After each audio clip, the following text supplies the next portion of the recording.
If we can keep everybody muted, that would be great. But welcome everyone as you assemble in our around our swimming pool, our virtual swimming pool.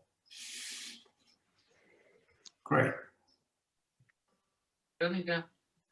So we're going to kick this off, and if anybody joins us a little later, that's fine. This is formal, informal. We held a similar meeting yesterday morning with our high performance swimmers and our senior CDS and masters, basically the swimmers who work and train daily at SSP. And we learned a lot. I think everybody gained a lot from it. The coaches certainly enjoyed it, and we've had some really good feedback from parents and swimmers about yesterday and what we were able to do. And today we're going to follow the same kind of pattern. As I say, this is formal, informal. We'd rather everybody stay muted, except for the coaches. We do have a series of questions. And when we have a series of statements that we're going to make, the object today is to, I think, bring us all a little bit closer. And I'm going to put my hand up now before I even introduce who I am and just say, I think it's long overdue. But we'll talk about that as we go forward.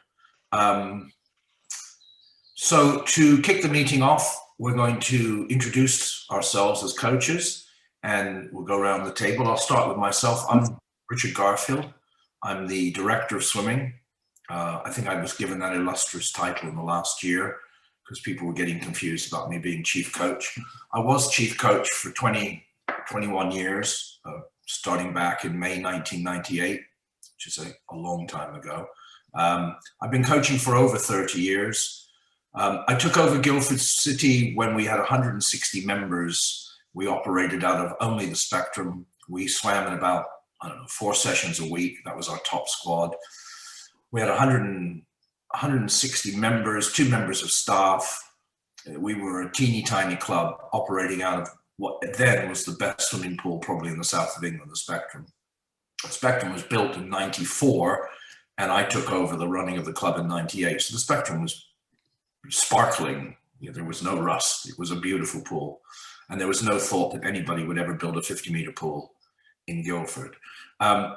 And slowly but surely over the years, maybe not so slowly, very quickly over the years, with the likes of Steve Wadey, Paul France, who came on very early in my tenure. Steve joined me a couple of months after I took over. And a lot of coaches and a lot of administrators. We built a club that has been #1 in the Southeast for somewhere in the region of 14 or 15 years. Forget Surrey, we've been champions of Surrey for 16 years. And we're recognized as one of the best clubs in Great Britain. We treat swimming very seriously. So whether you're swimming a half an hour a week or 22 hours a week and you want to be an Olympian or you just want to swim to have fun, we treat this thing very seriously. And hopefully that's what you're going to hear today. We treat it seriously, but one of our main objectives is to have fun. I've been doing this a long time.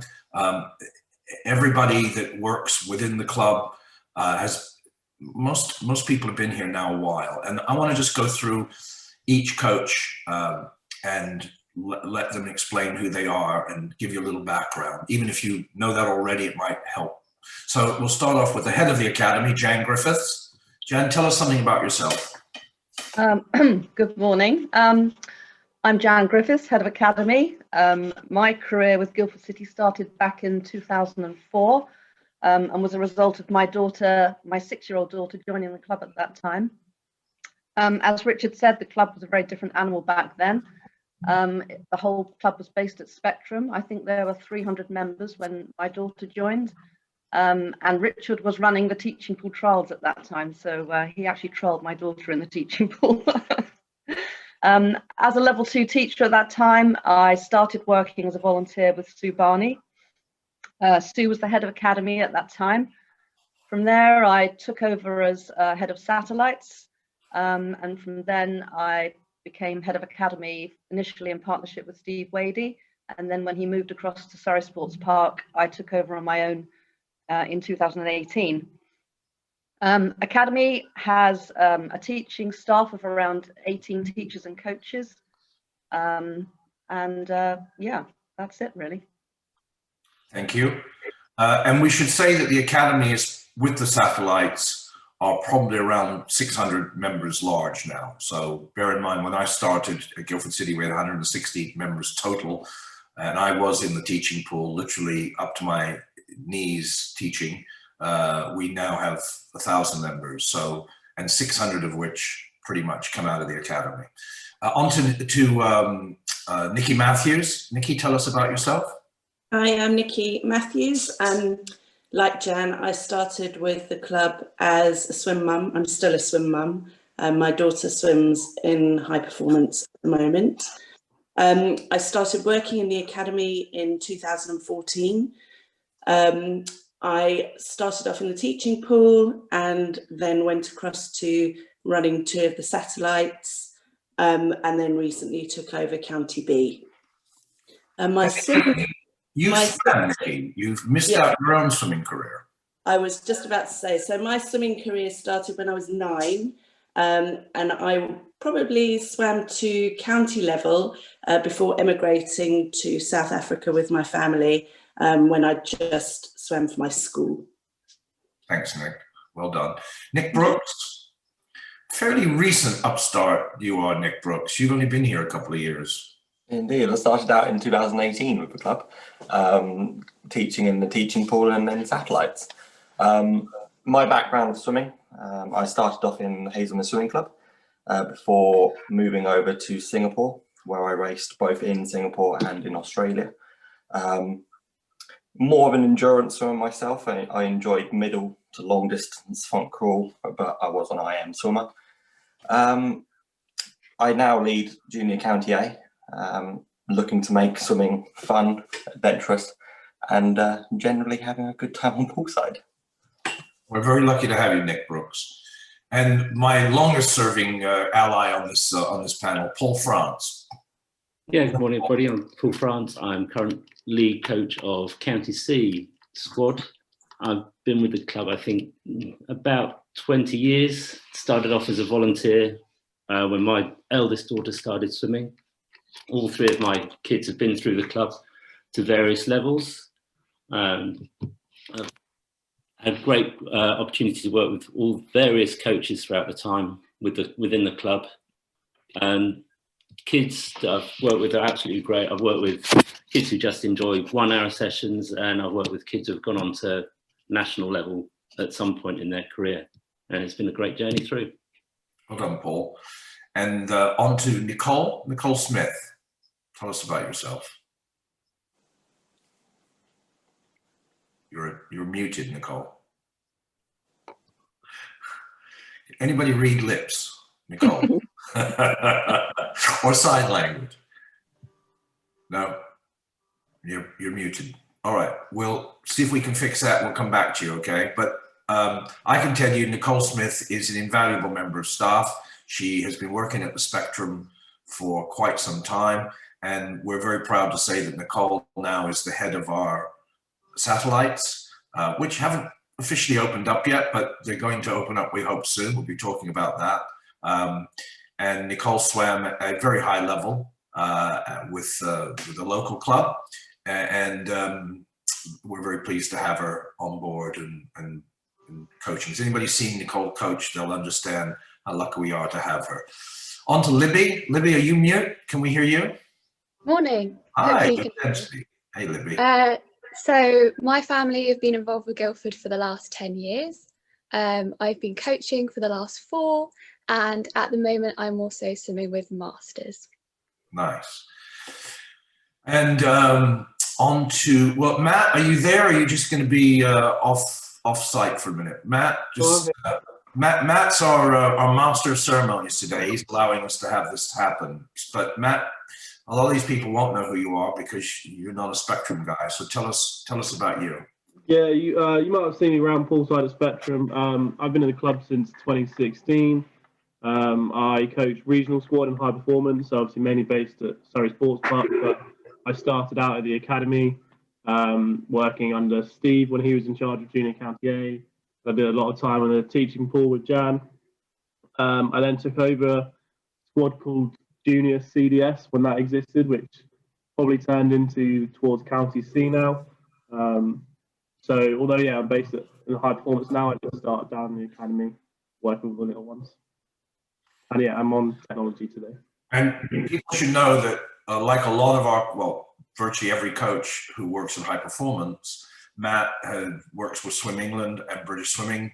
He is the Surrey County coach, has been for 2 or 3 years now, and also has worked for Swim England in a variety of ways. So we'll talk about the experience that our coaches get outside of Guildford City as well. I think, Nick, you've assisted with the county, haven't you, with Surrey County? Yeah. Yeah, and Nick did county camps with me, yeah. Yeah. And then on to a youngest member here, and that's Beth Brooks. Beth, tell us about yourself. Morning. I've been teaching for 4 years. I joined Guildford City last year. I worked with Nikki at St. Pat's, and now this year I've gone to SSP and Spectrum with Nick. Thank you, Beth. An invaluable member of staff, and one that's going to grow and develop, as Libby will, into great teachers and coaches. So that's the teachers and coaches here. What I wanted to do before we kicked off with questions was to explain how the club works. I mean, we have a website that's very informative, but it doesn't pick up the nuances, and it doesn't give you the understanding of really how this club works. And some of you may have come from other clubs, some of you may have experienced other countries and clubs in other countries. Guildford City is very different from virtually anything I know in this country. We are a charity, first of all. We're a limited company and we're a charity. So that's the first thing to say. There aren't many swimming clubs in the country that are both. So we're under some very tight restrictions in terms of how we operate. We have to operate as a charity, and we get inspected by the Charities Commissions and by auditors. And we also have to operate as a limited company. So we're controlled by that too. And so it's quite structured from a management point of view.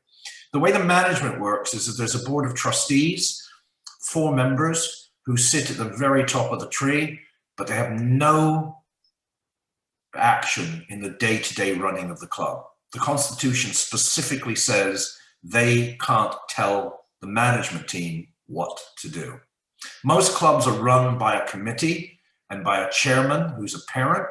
And when the parent chairman realizes his daughter's not in the right lane or in the right squad, they tend to fire the coach. They can't do that at Guildford City. We're immune.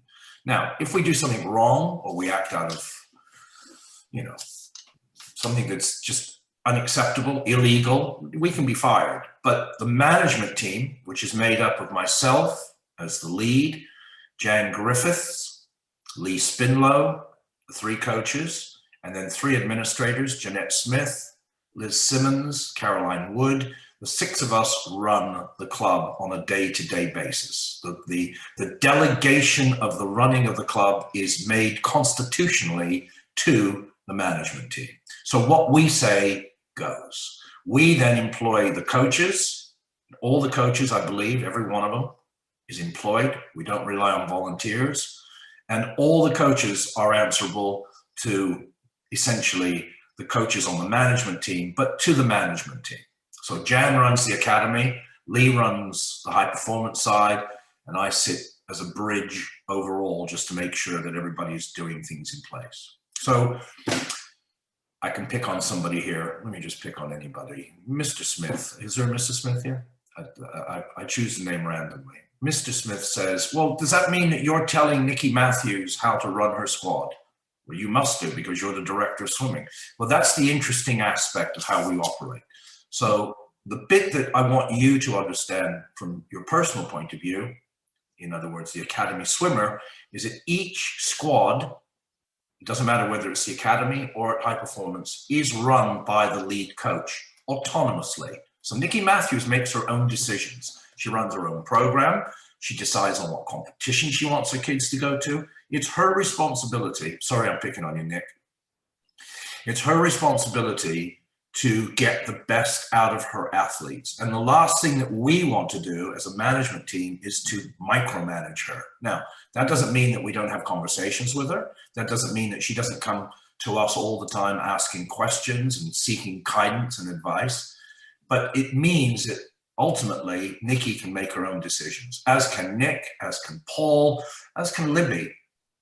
And definitely as can Jan, because Jan runs her division, and as can Nicole. So this is this weird thing, is that we have these little tiny states within this big state.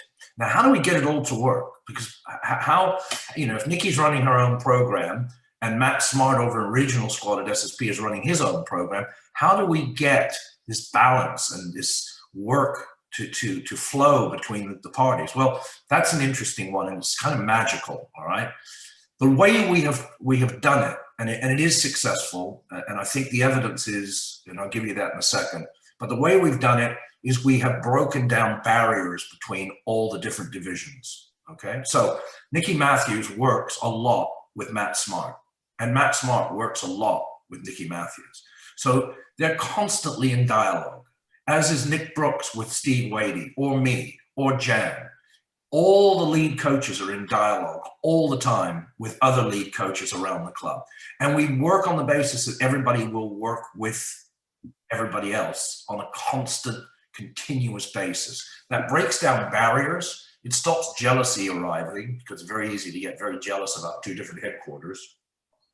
But more importantly, it enables a flow of information to move from one group to another, okay? And that's the key.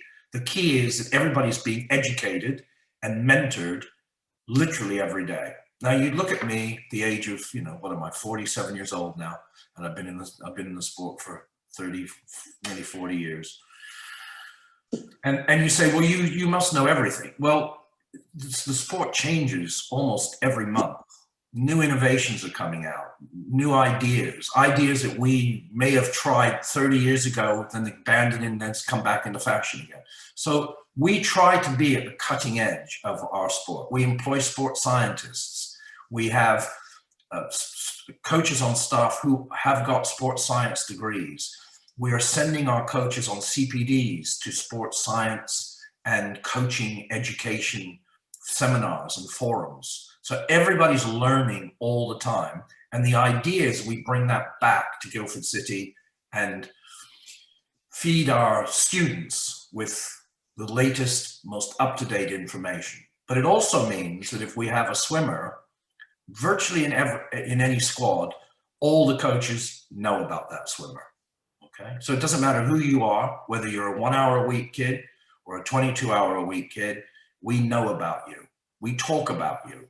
We care about you. I think that's the thing I wanted to get across to everybody today, is that we really, really care about everybody in the club. And I think the thing I learned yesterday in holding our first parents meeting via Zoom was, I don't think you as parents realize how much we care about your students.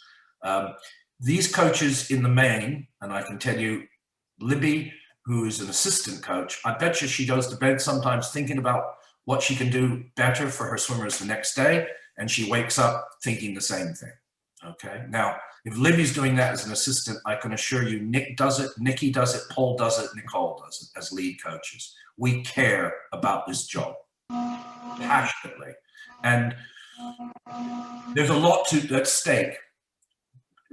You know, one of the things that we want to talk about is, well, what's the purpose of being in Guildford City? Well, what are you actually doing? What is my child going to get out of this? And we'll talk about that, hopefully. We're going to dig down deep in some of these things. But I just wanted to give you a background in the first instance about who we are, what we are, how we operate, and how we think we're successful. And I'll just finish on this bit before we go to questions. First one is that I said earlier that we are a very successful club in the Southeast. We are the most successful club in the Southeast of England. You are members of a club that has made history year after year after year. We won the Arena League South from 2005 through to 2018. Okay, what happened in 2019? We got beaten. We came second. That didn't feel very good. But for 14 consecutive years, we were the top club in the Southeast. We will be number one again in 2021, I'm convinced, okay? By any measure, we are the most successful club in the Southeast region, putting more swimmers onto international teams, sending more swimmers to national championships, regional championships, than any other club in the history of the Southeast. Now, that's a big responsibility for the coaches to keep that going, but it also means it's a big responsibility for us to develop swimmers and to keep that success going. And the way I look at it is it's a privilege for me to be the lead of this club, but I also think it's a privilege for you to be a member of this club. And that's the way I want everybody to think about it. Like, I know you pay your fees, and I understand those fees are high, and I'm sympathetic to it. But the way I look at it is we are all in an incredible place, and I need to emphasize how good this club is. And if you've come from another club locally, you'll understand what I'm talking about, okay? Anyway, Jan Griffiths, what's the first question on the list? Uh-oh, you're mute, Jan Griffiths. Sorry, I didn't do that. I have two questions relating to the competitive side of the club. Will you be continuing the Level X competitions when we return? And what is the competition schedule for the rest of the season? It's a great question. So we are talking at the moment to the competitive side of the academy. I think everybody here is on the competitive side. All right, we've got two bits of the academy. We've got a competitive side, Junior County B, Junior County A, County C, County B. And then we have the non-competitive side, which are the Dolphins and the teaching pool. And there's a little bit of crossover. So as terms of competition, Swim England came up with Racing X, which we started doing the month and a half ago. Then we got stopped by lockdown 2. Racing X will not continue for the rest of this year when we go back to training on Wednesday. And by the way, we go back to training on Wednesday. So hallelujah. Unless you're 18, we get to go back to swim. Racing X, there'll be no more competitions between now and the end of December. We're going to get people back in the water, get them fit, get their skills levels up. And again, we'll talk about that in a minute. But we're going to roll out a club championships that will start in January and will end in March. And every week there will be a Racing X competition, but it will be tinged and uplifted by calling it a club championships. And there will be finals. The finals are going to be at SSP once a month, I believe. And they're going to take over a Saturday. Swimmers are going to be able to make the finals. I believe we start at 9 and under, and it will be age as at the 31st of December, 2021. So if you are a 2012, you will be in the oldest age group for the 9-year-olds. Is that right, Jan? Yes, but the 2014s and 13s will also be competing as part of Junior County B. Correct. And the 2013s and 14s are going to try to get to a final with the 2012s, which will be difficult. But the 2013s and 14s will be able to win medals as a result of the heats in their own separate 8 and 7 and 8 age groups. I get lost in some of the ages here. So this is really positive. We're going to make sure that everybody in the academy gets a reward for being in the competition. So everybody's going to get a certification. It's going to be a Racing X. So whatever times you get will be able to get uploaded to the Swim England database. And it's going to run for 3 months. And we'll be finalizing those details on Tuesday at the coaches meeting, which is another way, by the way, we bring the coaches together. We hold a meeting every week. Everybody's trapped. They have to listen to me speak for an hour and a half. Which is always positive.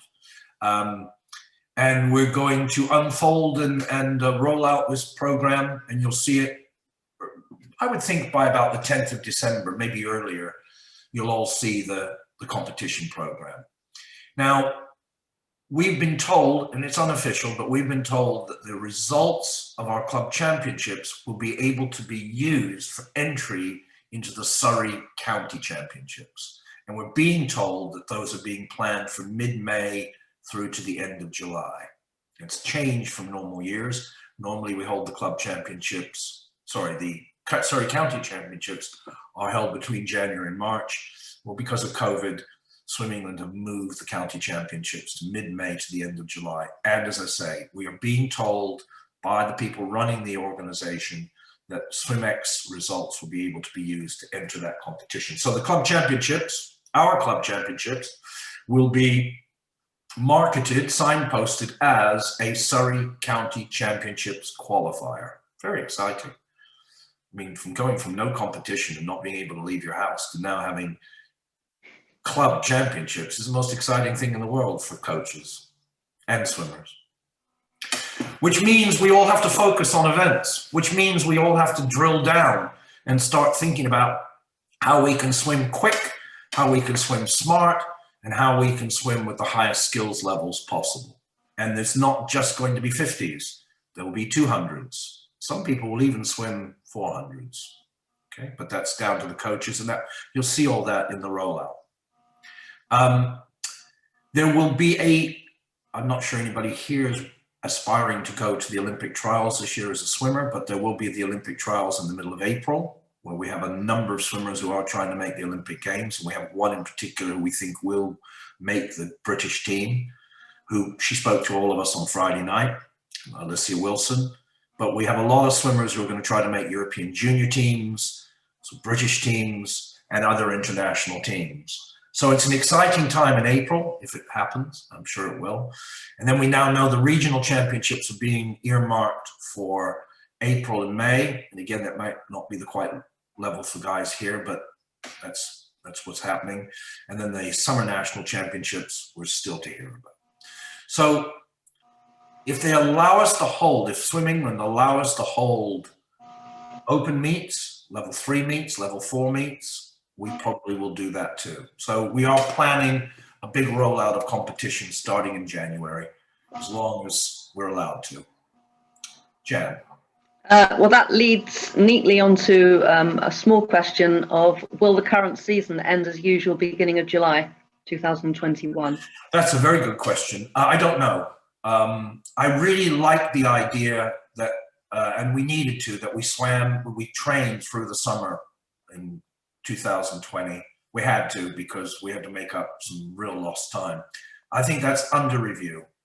Generally, we close the club about the 7th or 8th of July, and it's only left open for those swimming at nationals in the summer. I'm not convinced what we're going to do this year. My gut feeling tells me we're going to go through further and longer. Where we end, I don't know. I've always liked the idea that swimmers get a month off, right? That a minimum is a month off.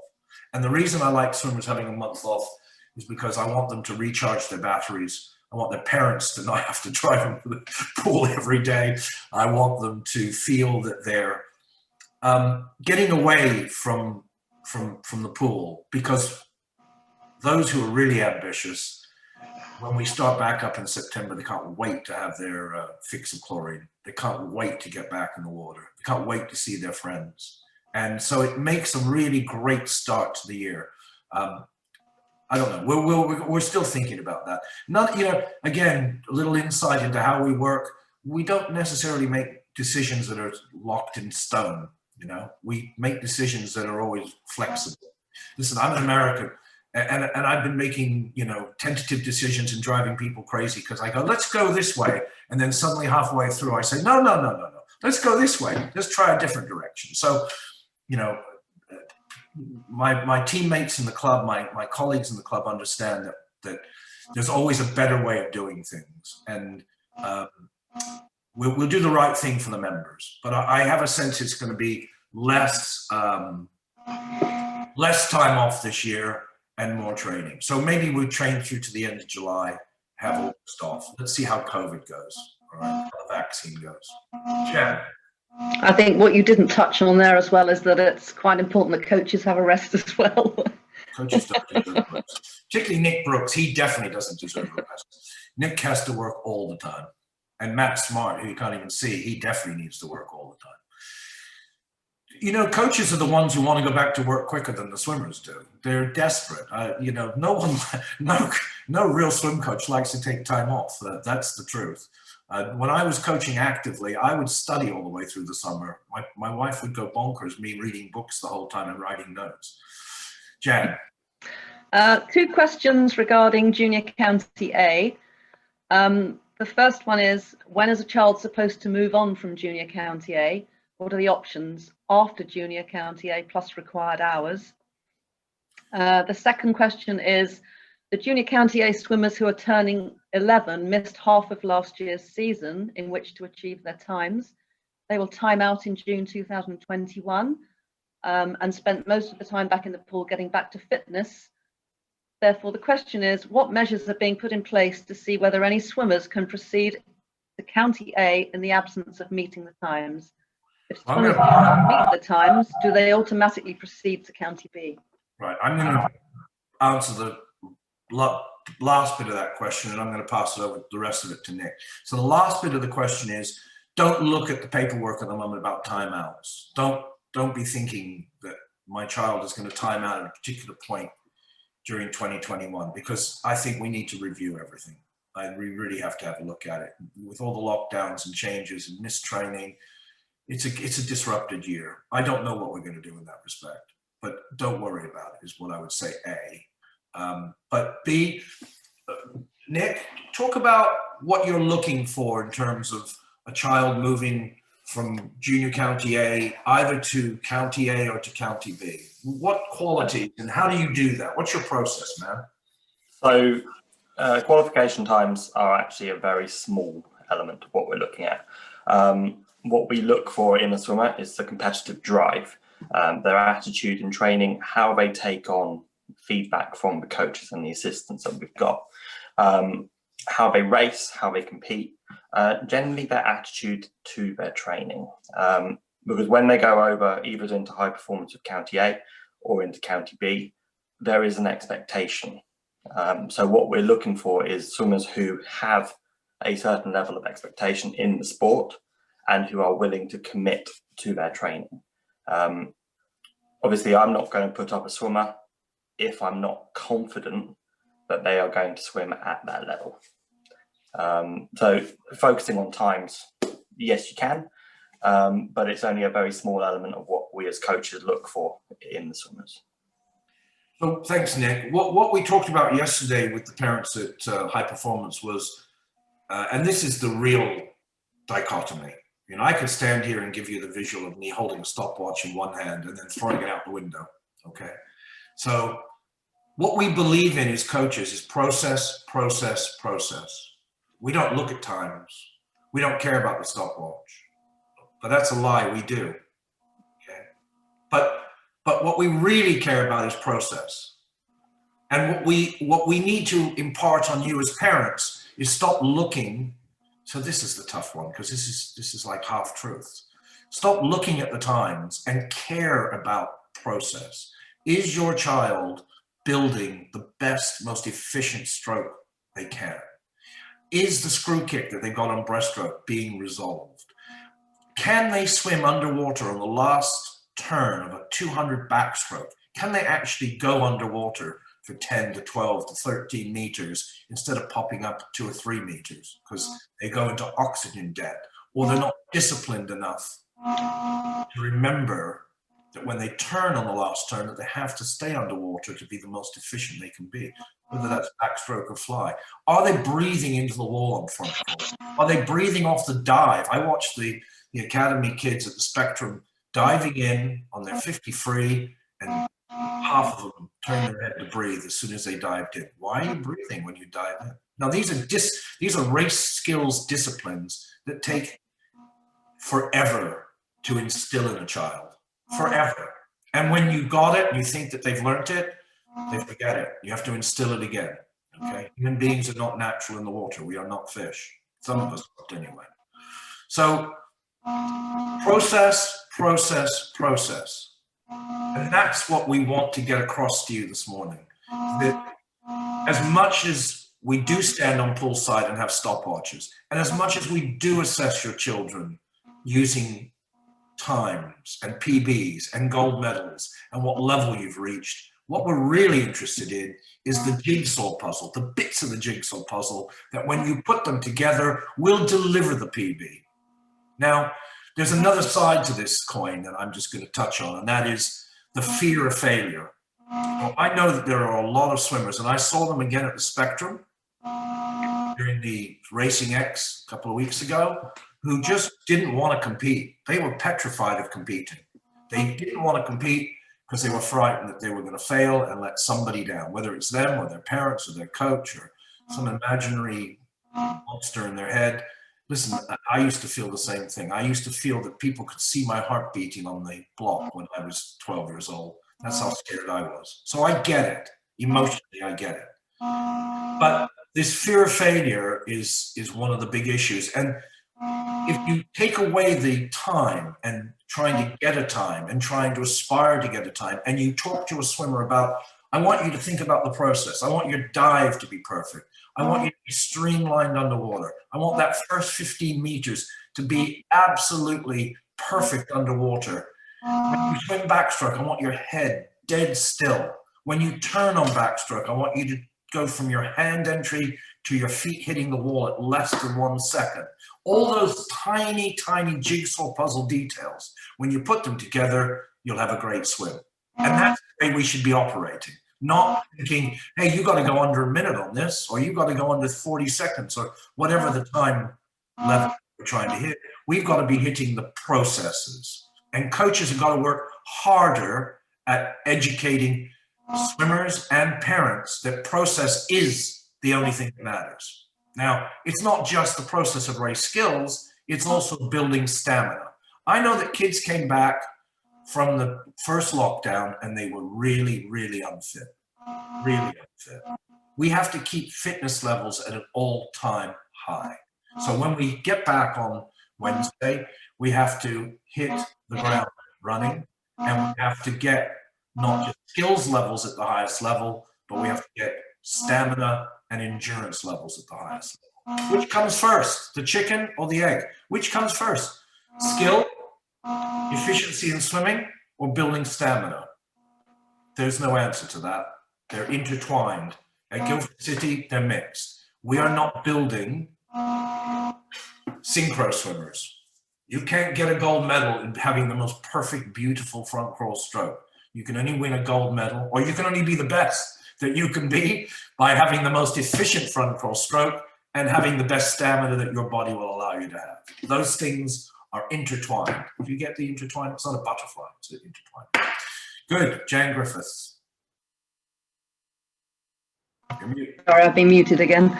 That leads on to a question that's just come through. Why isn't there more focus on technique and fixing technique during training? Oh goodness, that's a great question.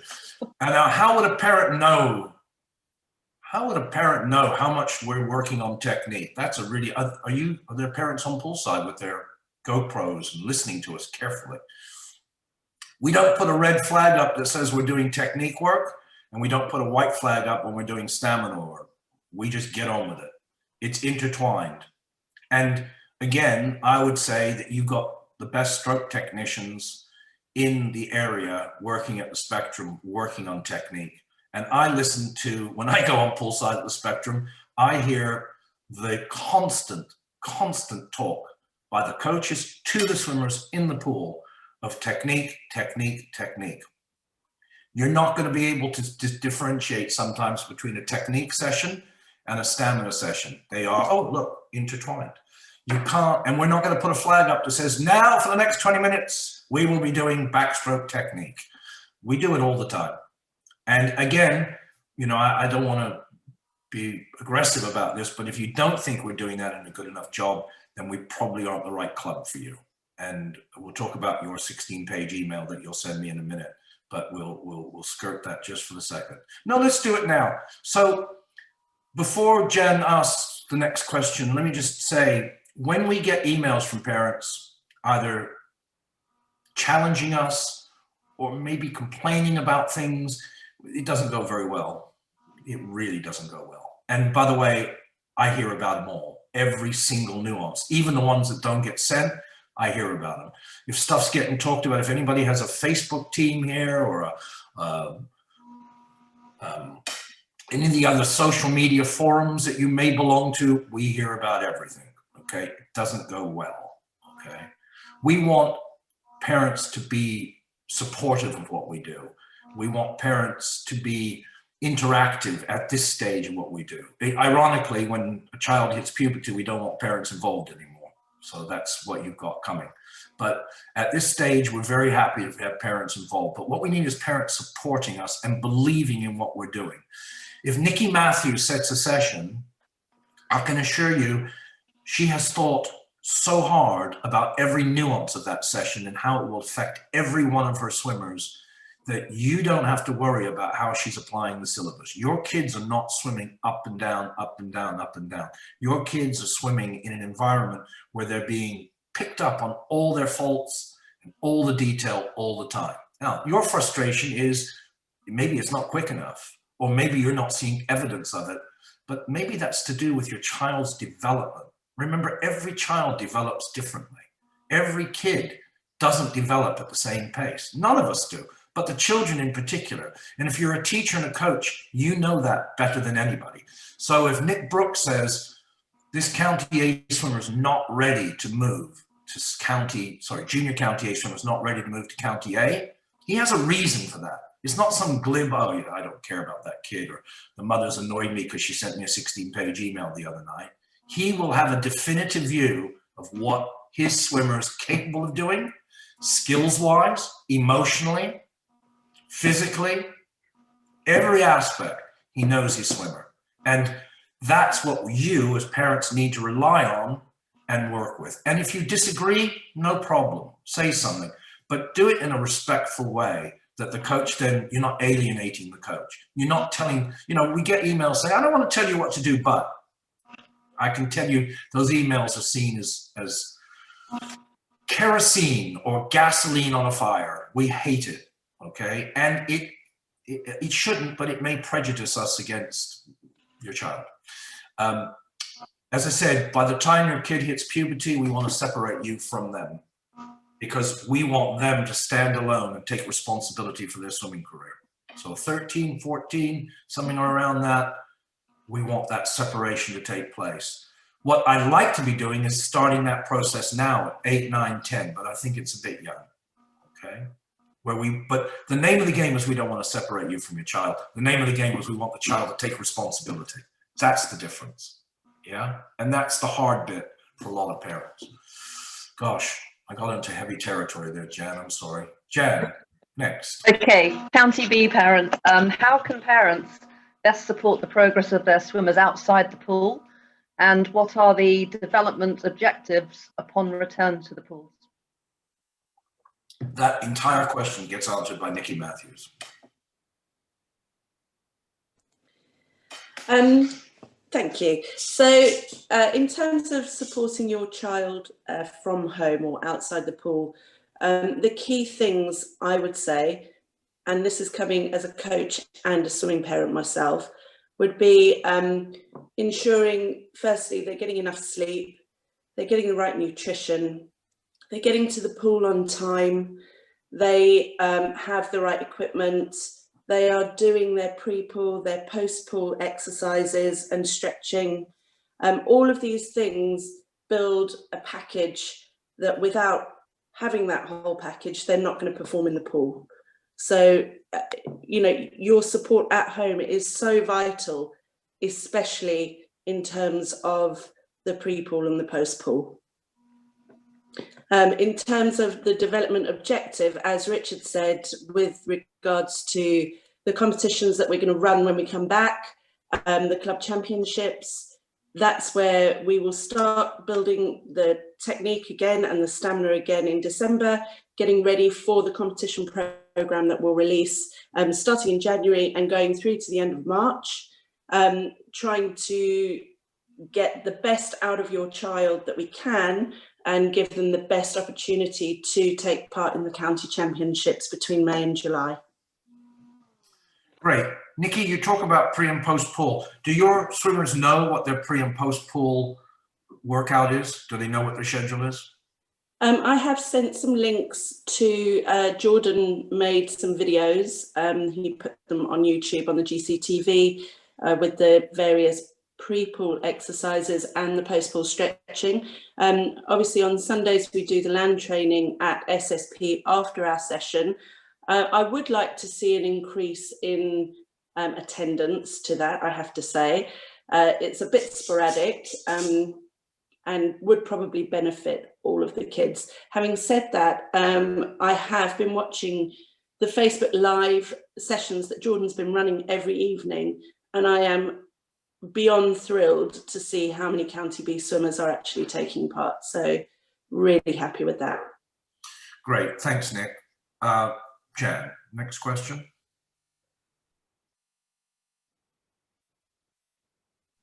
Sorry, muted again.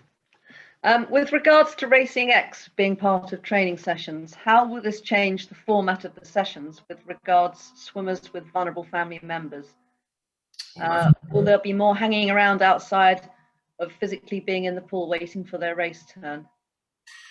That's a very tough question. I can't answer that. I know that we're gonna carry on doing what we've been doing, which is to protect as much as possible from getting into a vulnerable position, into a compromised position. You know, we've got to hope that this vaccine gets rolled out early in the new year, so that we can get ourselves, everybody, protected. You know, I was there for most of the Racing X at the Spectrum and at SSP. You know, these are swimmers, young swimmers, and I mean young, you know, 20-year-olds and younger, just excited to see each other and be in competition. And part of me wanted to shout at them and tell them to stop talking to each other, and the other part of me was just delighted to see them being socially interactive and having a great time again, and feeling the excitement of competition.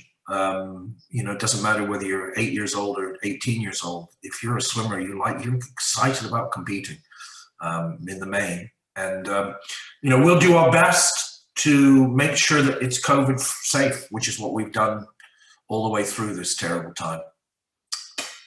Jen?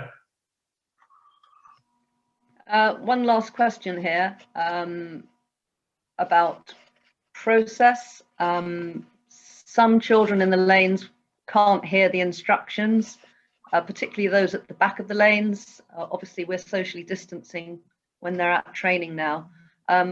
What can we do as a club to help every individual child correct their stroke and hear these instructions? Well, I think it's a good question, and I think that's a challenge for the coaches. And I think the coaches have got to up their games. Paul, you want to talk about that? How we can do that a little bit better? Yeah, it is obviously a challenge for those kids further down the line. Obviously, before COVID, we were all up at the wall so we could hear. See the coaches, we can all speak louder. Some of the time, more demonstrations, physical demonstrations. Though some kids find it hard to translate when a coach is standing upright to what they've got to be doing in the horizontal position. But we can change it. We could get set half the lane off and then reiterate what we're going to do again to those further back down the line. Again, I think it's just a learning process still for the coaches how to deal with the current situation. Quite right, and really well said, Paul. I think that, but I think it's a good question to pose, because I think it makes us think about the kid at the back of the lane who can't hear a thing, and you know, the ambient sound, the water splashing everywhere, the hubbub that's in the lane. I think it's a really good shout. Let me just talk about, while we're talking about the kid in the lane, does it matter which lane they're in, and does it matter which order in the lane they're in? Nick Brooks, do you want to comment on that? Of course. So with lane positions, obviously the position of the lane is to keep the lane moving. It's not a hierarchy in the lane as such. Especially in Junior County A, we've got swimmers who are at the back of the lane who technically are superior to those further up the lane. What we really look for is swimmers not going as fast as they can at all times. There are points in the session where speed is appropriate. What we look for is that every swimmer is doing their technique and perfecting their technique as best they can. As I said, lane position for me personally, I really don't look for it. A swimmer can be leading the lane, a swimmer can be at the back of the lane. Where that swimmer is competitively is different to where they are in training a lot of the time. Great answer, and that's how we feel. Hey, what about the question where the child gets in the car and says to their mother or their father driving them home, "The coach hates me"? Anybody ever experienced that? Coach hates me. The coach just dislikes me intolerably. It's a disaster. I'm never going back again.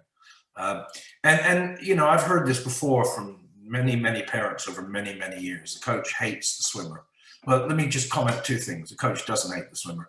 Just because the swimmer didn't get talked to as much as the swimmer next to them that night is down to the coach and how they're coaching and what they think the swimmer needs. What I would counsel you to do, instead of you absorbing your child's pain, is try to deflect it. Just try to realize we don't hate your children. We don't even dislike them. We really care about them and we want to help them. So instead of giving in and thinking that we do hate them or that your child somehow's right, let us know. I mean, we need to know that your kid's feeling, you know, vulnerable or not cared about. That's an important thing. But please don't write us a long email telling us how terrible we are and how we don't care about your child, because we really do. But just give us a nudge. That's what I'm asking you to do. Just a nudge that says, hey, would you mind just having a word with my child because they're not feeling that you care about them enough or whatever. And we want to encourage the child to be able to come to the coach and have that discussion. Now, we're talking about very young kids here. We get that. We understand that there's the view that they can't talk to authority in a free and open way. That's what we want them to get to when they get older. When we hit this puberty level, I keep talking about, we want them to feel that they can go and talk to the coach and discuss how they feel, because feelings in swimming, feelings in competitive sport are vital.